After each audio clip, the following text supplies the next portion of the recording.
3 semaines après la République tchèque, le championnat IRC Intercontinental Rally Challenge est de retour sur Eurosport en Espagne pour le rallye du Prince des Asturies. Un événement réputé dans la péninsule ibérique qui se tient dans la capitale des Asturies, Oviedo, ville natale d'un certain Fernando Alonso. Au menu des 2 jours de compétition, 15 spéciales avec une première étape copieuse qui comprend 9 secteurs chronométrés pour plus de 161 km à parcourir en spécial. Le lendemain, les concurrents repartiront pour 6 spéciales et 88 km de secteur chrono.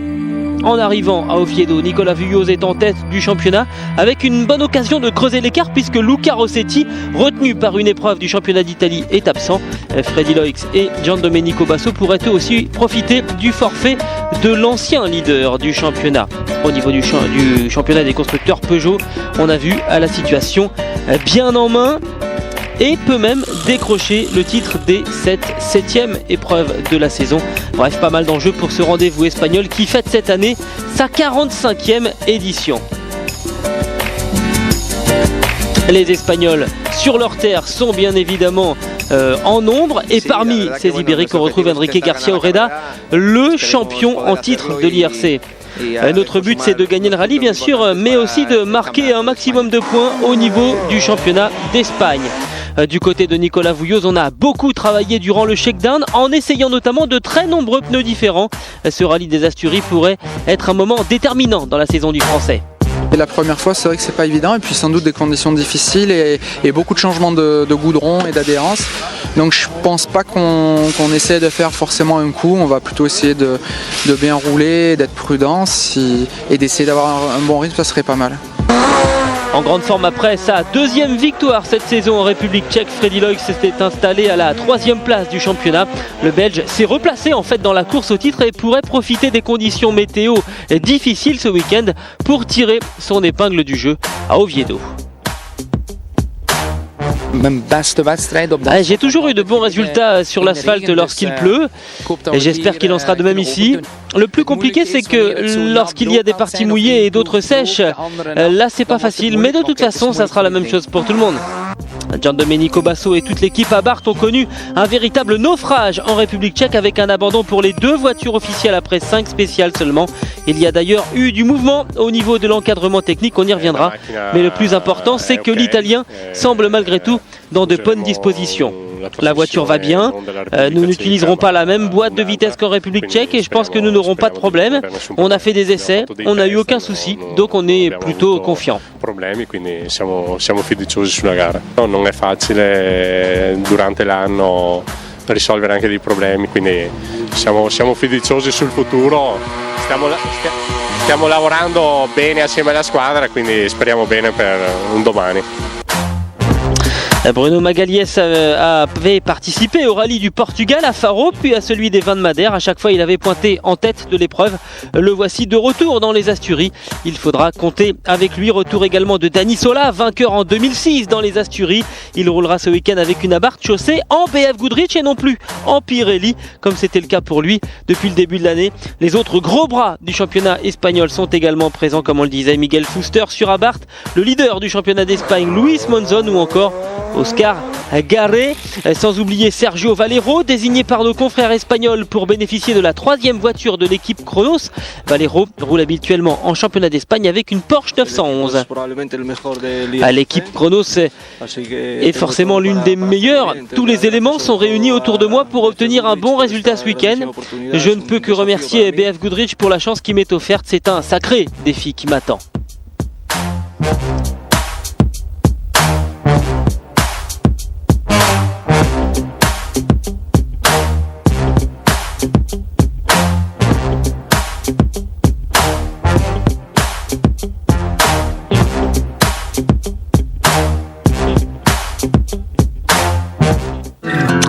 Voilà pour les forces en présence. Jeudi soir, présentation des concurrents dans le centre d'Oviedo.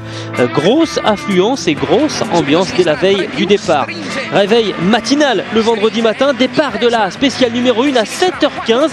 Dans la nuit et sous la pluie, le plus rapide à se mettre en action, c'est Giandomenico Basso. Meilleur temps pour le pilote à Barthes qui s'installe en tête du classement général. Nicolas Vuilloz n'est pas un grand adepte de la pluie. Le Français s'en sort plutôt bien malgré tout. Deuxième temps pour le pilote Chronos qui concède 4 secondes à l'Italien.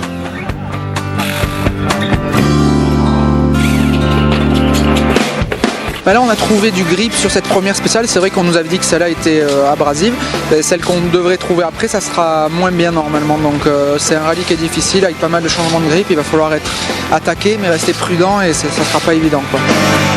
Voilà en tout cas le genre de conditions qui devrait convenir parfaitement à Freddy Loix. Le Belge signe la 3e meilleure performance dans le secteur numéro 1 à 5 secondes 8 du chrono établi par Basso.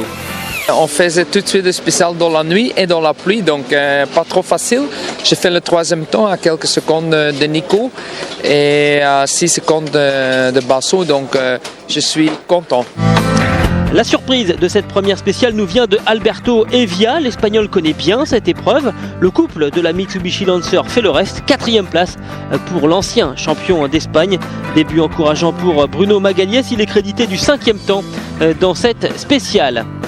Quelques minutes plus tard, la spéciale numéro 2 est annulée suite à un mouvement d'humeur des riverains. Les concurrents prennent donc directement la direction des secteurs numéro 3, 4 et 5, avec notamment un passage dans la spéciale de Pajomal, près de 30 km de spéciale à négocier, très sinueuse avec de longues portions de descente.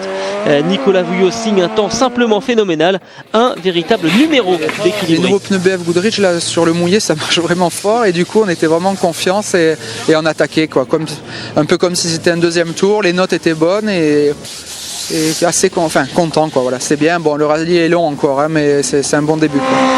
Vouillot prend les rênes du classement en général. Basso avait choisi les mêmes pneus que le Français, mais il a choisi de faire moins de découpes.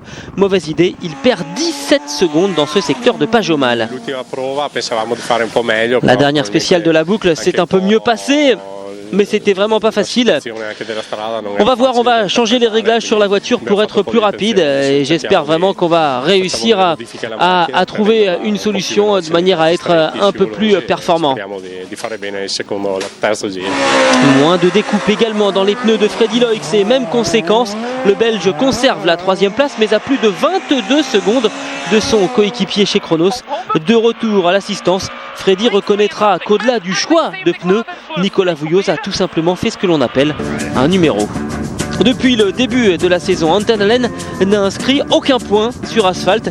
Le jeune Finlandais a pour mission de corriger cette mauvaise habitude. Il est 6e du classement général au terme de la spéciale numéro 5. Coup dur en revanche pour Bruno Magalhães.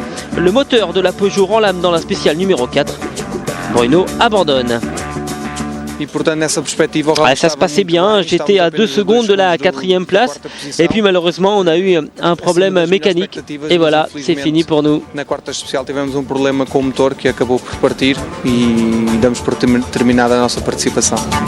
Derrière le trio de tête, la grande bagarre des pilotes espagnols a commencé.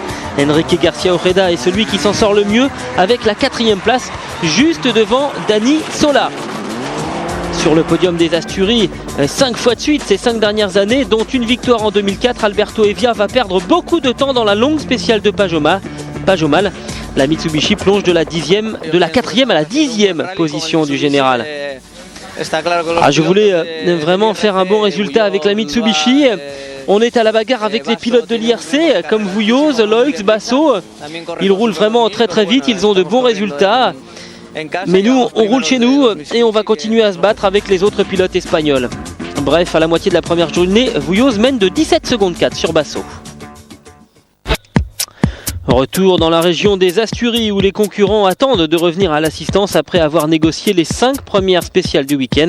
Après le bon départ de Basso, Nicolas Vouillot s'est imposé dans les 2 spéciales suivantes pour prendre les rênes du classement. Il a fait les 2 premiers scratchs, il est parti vraiment vite et bon, on a pu réagir derrière, mais bon, c'est sûr qu'il va nous donner du fil à retordre jusqu'au bout.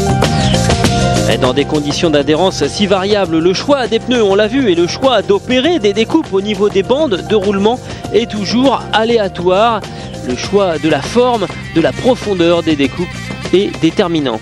Ici, nous avons amené 1400 pneus, de 4 types différents. que l'on peut voir ici. Il y a d'abord des pneus slick, pour deux types de températures, des températures de l'ordre de 0 à 10 degrés et d'autres de 10 à 20 degrés en fonction du temps. On ne sait pas très bien le temps qu'il peut faire en Espagne. Et puis nous avons amené deux pneus wet, mouillés, un pour des pneus un sol mouillé et l'autre pour de la pluie épaisse à forte hauteur d'eau, un pneu wet, ce qu'on appelle un pneu wet. La véritable difficulté, c'est de faire le bon choix pour une boucle de 2 ou 3 spéciales, sachant que les conditions météo peuvent être différentes d'un secteur à l'autre. Après cette première journée, nous avons eu un temps très humide avec de la pluie pendant la nuit. Par contre, il a plu très peu au cours de la journée, donc nous étions sur des routes mouillées mais sans forte hauteur d'eau, et on a pu tester ici notre pneu mixte, c'est-à-dire sec et mouillé, et on a remarqué qu'il avait une performance très remarquable, en particulier une très forte stabilité sur sol mouillé qui a été remarquée par Vouilloz et les autres concurrents qui ont presque fait tout le rallye avec ce nouveau pneu M01. C'est un pneu qu'on a développé en début d'année, qui a été testé dans quelques rallyes nationaux, mais c'est la première fois que nous l'utilisons dans l'IRC. A l'inverse du championnat du monde des rallyes, les concurrents de l'IRC ont la possibilité de faire des découpes eux-mêmes dans les pneus. Chacun peut alors, à partir d'un pneu slick, faire exactement les découpes qu'ils pensent être nécessaires, se faire une sorte de pneu sur mesure pour affronter des conditions d'adhérence parfois très piégeuses. On a plusieurs types de solutions lorsqu'on a un temps humide, comme c'est le cas ici dans les Asturies. Soit vous prenez un pneu slick pour sec et vous ouvrez la sculpture pour permettre une meilleure évacuation de l'eau, soit vous prenez un pneu mixte. Giandomenico Basso a décidé de tester les deux solutions parce que le temps est très variable ici. L'idée était, si jamais il y avait du séchant et qu'on devenait un temps sec, il aurait une solution pour lui permettre de prendre l'avantage sur ses concurrents. Donc il a testé un pneu pour temps sec avec une ouverture qui lui permettait d'avoir une meilleure évacuation d'eau. Cette possibilité de cutter les pneus, comme on dit dans le jargon du rallye, offre donc un éventail infini de pneus pour affronter des conditions de route plus ou moins humides, avec à chaque fois le risque de mettre à côté et de perdre beaucoup de temps dans les spéciales suivantes, mais c'est aussi ce qui fait l'intérêt du rallye. Les concurrents repartent pour les 4 dernières spéciales de la journée. Miguel Fuster achève la première étape en 6e position à 2 minutes 19 de la tête de course.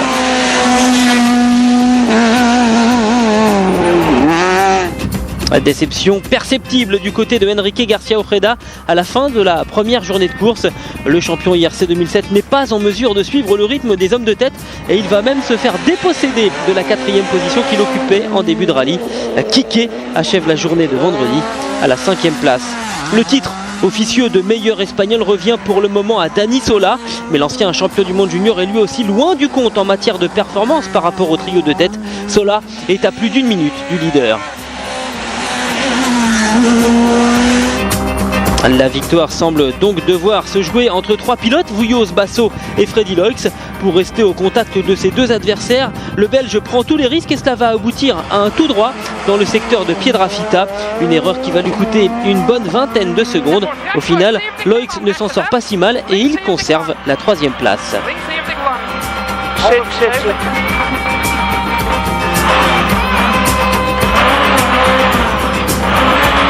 Je fais petit tout droit, encore une fois 15 secondes, donc les dernières 2 spéciales j'aimais bien rattraper et on fait 2 fois le meilleur temps. J'ai rattrapé 25 secondes j'ai repris 25 secondes sur Nico, donc ça va. Loix avait opté pour des pneus slick dans les 2 dernières spéciales. Il réalise le meilleur temps dans chacun des 2 secteurs, alors que son coéquipier, lui, Nicolas Vouilloz, a choisi des pneus intermédiaires. Le Français va perdre beaucoup de temps jusqu'à se faire rejoindre en tête du classement général par Giandomenico Basso. On était dans une position où on avait un peu d'avance sur Basso et on ne savait pas s'il allait repleuvoir ou pas, donc on s'est dit bon ben on va faire un choix de pneu intermédiaire avec un ancien pneu pluie de chez BF, et puis en fait il a fait ni l'un ni l'autre, c'est resté un peu comme ça entre les deux. Au final Bon, c'est pas la catastrophe, c'est pas grave, mais on s'est trompé. Loïcs, Antli, Vujoz en intermédiaire et Giandomenico Basso, lui, a choisi les nouveaux intermédiaires proposés par BF Goodrich, une option qui permet au pilote Abarth de fondre littéralement sur Vujoz au niveau du classement général.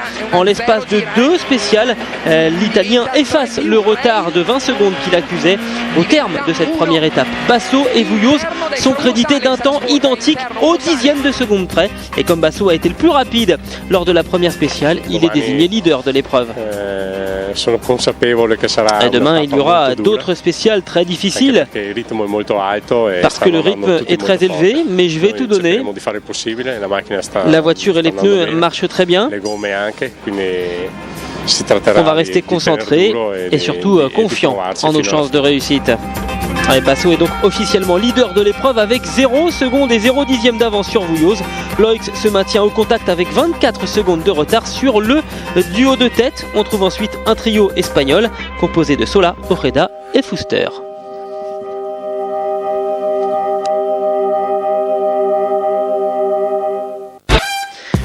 Dernière partie de notre résumé consacré à la 7e épreuve du championnat IRC 2008, le rallye des Asturies. Situation rarissime, les 2 premiers du classement général sont à égalité au 10e de seconde près. Giandomenico Basso et Nicolas Vujoz devront se départager durant la dernière étape tout en gardant un œil sur Freddy Loïcs en embuscade à la 3e place. Le programme de la journée est composé d'une boucle de 3 spéciales que les concurrents devront parcourir à 2 reprises. La première bonne nouvelle vient du ciel. La météo de la 2e étape s'annonce nettement plus clémente que celle de la veille. Chez Abarth, la pression est à son maximum. Giandomenico Basso avait perdu la victoire à Madère à cause d'un mauvais choix de pneus. Mais pour la première boucle de la journée, tout se passe bien côté transalpin. Basso remporte 2 des 3 premières spéciales de la journée et se retrouve seul en tête. On a réussi à prendre quelques secondes d'avance, mais le niveau reste très élevé et il y a beaucoup de changements de position. Mais on reste concentré parce qu'on sait qu'on n'a pas le droit à la moindre erreur. La matinée se passe moins bien en revanche pour Nicolas Vujoz. Le Français semble en fait incapable de donner la réplique à son rival pour la victoire. Il va concéder plus de 20 secondes à Basso sur l'ensemble des 3 boucles de la matinée.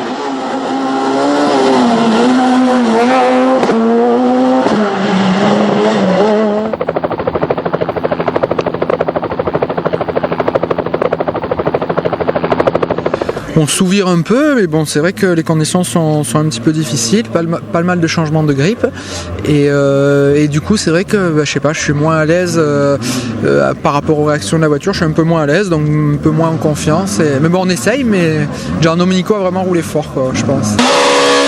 Vainqueur de la première spéciale de la journée, Freddy Loïcs était bien décidé à mettre la pression sur le duo de tête, mais dans le secteur suivant, la 207 du Belge est victime d'un problème de direction assisté. Freddy insiste, mais il va finir par sortir de la route. Rechts 90 kort en wordt rechts 60 min.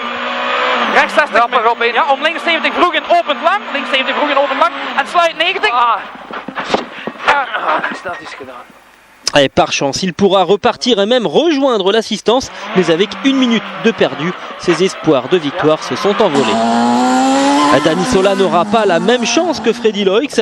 L'Espagnol sort de la route dans le secteur de La Nueva, mais lui ne pourra pas repartir. Il abandonne donc la 4e place qu'il occupait au classement général.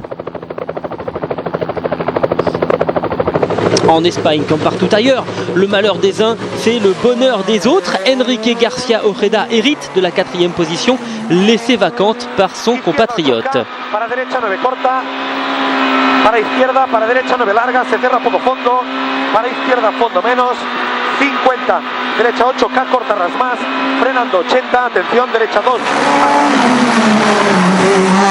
Une 4e place solidement installée sur les épaules de Quique Ojeda qui possède lui-même plus de 1 minute 20 d'avance sur Miguel Fuster. Fuster devient le 2e représentant de Abarth, un rôle important puisque les points enregistrés par le champion d'Espagne pourraient obliger Peugeot à attendre le San Remo avant d'être couronné au classement des constructeurs. Bref, au moment d'aborder la dernière boucle du week-end et les 3 dernières spéciales, Basso dispose de 20 secondes et 1 dixième d'avance sur Vujoz. 20 secondes à conserver pour aller chercher une victoire qui échappe à Abarth depuis plus d'1 an. Alors avant de vous dévoiler le final de ce rallye des Asturies, on va faire un petit tour un peu plus loin dans le peloton où il s'est également passé beaucoup de choses. L'occasion d'évoquer notamment le classement des 2 roues motrices avec la victoire de Miguel Arias. Le leader de cette coupe des 2 roues motrices, Marco Caviggioli, lui a dû abandonner, mais il reste en tête du classement général. Alberto Evia ne s'est pas laissé décourager par une fin de première étape frustrante. L'Espagnol parviendra à arracher la 8e place finale. Il apporte un point de plus au compteur de Mitsubishi au classement des constructeurs. Satisfaction encore plus grande pour Sergio Valero qui achève l'épreuve à la 7e place du classement général. Le plus important pour l'Espagnol, c'est qu'il termine devant son principal adversaire pour le titre ibérique et passe en tête du championnat d'Espagne asphalte. Et Valero va en fait bénéficier de l'abandon dans la toute dernière spéciale de celui qui menait jusque-là le championnat d'Espagne. Luis Monzon se dirigeait tout droit vers la 7e place lorsqu'il part à la faute dans la spéciale numéro 15. Allez, suspension arrière cassée, Monzon abandonne quelques kilomètres avant l'arrivée et cède donc à la fois la 7e place de cette épreuve et la tête du championnat d'Espagne à Sergio Valero. Loin du rythme de son coéquipier, Anton Allen a tout de même effectué un week-end sérieux. Le Finlandais ajoute 3 points à son total cette saison. C'est premier sur asphalte et passe ainsi à la 5e place du championnat IRC. Allen a bataillé une bonne partie du week-end avec Miguel Fuster et finalement c'est l'Espagnol qui aura le dernier mot pour la 5e place. Le champion ibérique termine à plus de 4 minutes du vainqueur au général.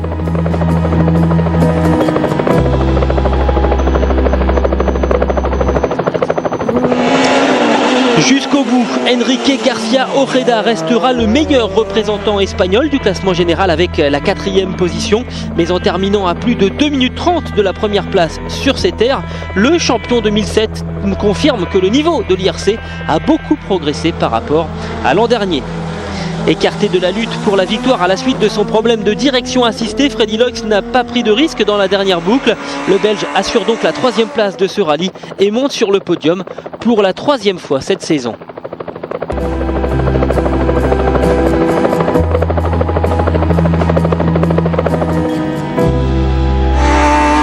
Le moment est venu de nous intéresser à l'issue du duel pour la victoire entre Giandomenico Basso et Nicolas Vouilloz. Au départ de la dernière boucle de 3 spéciales, les 2 hommes sont séparés de 20 secondes et la pression est indéniablement du côté du pilote Abarth. Une pression qui va se traduire dès la spéciale numéro 13 par une amorce de tête à queue.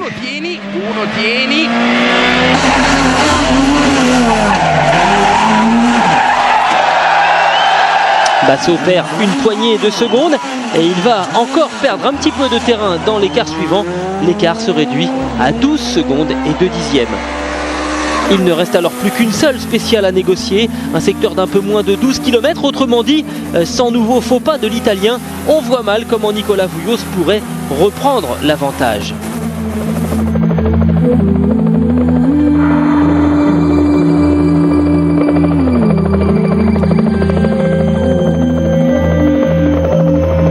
Le pilote Abarth est le premier à passer dans les spéciales et donc logiquement le premier à en terminer avec ce rallye. Temps du dernier secteur pour Giandomenico Basso, 8 minutes 20 secondes et 1 dixième. Pas de faute particulière, un bon rythme. L'odeur de la victoire n'a jamais été aussi forte depuis un an à bord de la Grande des Punto S2000 officielle.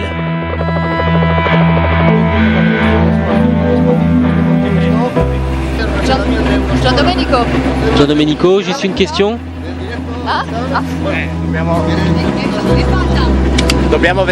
Il faut attendre le temps de Vouilloz. Mais je pense que c'est bon. Et à partir de cet instant, les conditions sont simples pour Nico. Pour s'imposer, Nicolas Vouilloz doit terminer la spéciale en moins de 8 minutes et 7 secondes. Sinon, il devra se contenter de la 2e place. Et comme on pouvait s'y attendre, eh bien, c'est la 2e place qui attend Vouilloz. On est quand même satisfait. Bon, ce matin, c'est vrai que Giandomenico a été super vite. On n'a pas réussi à être dans le coup, mais bon, c'est la course. Des fois, il y a des hauts, des bas. Et voilà, bon, c'est comme ça, quoi. Après 13 mois d'attente et le week-end même où Andrea Adamou le responsable technique du projet Abarth a choisi de quitter l'équipe italienne. Basso renoue avec la victoire. Je pense à toute l'équipe, à tous les efforts que nous avons fait pour atteindre ce succès. Voilà en tout cas une victoire qui fait du bien à un équipage, à une équipe, à un constructeur et même très sincèrement à toute la discipline, parce qu'on a besoin d'une belle bagarre pour vous proposer un beau championnat. Basso donc s'impose pour la première fois devant Nicolas Vouilloz et Freddy Loix.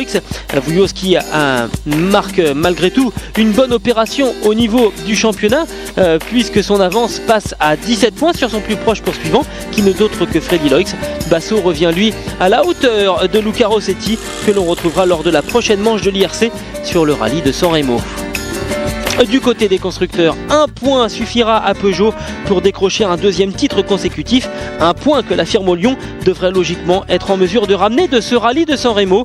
On se retrouve entre le jeudi 25 et le samedi 27 septembre, qui sera donc l'occasion du 8e rendez-vous de la saison IRC 2008.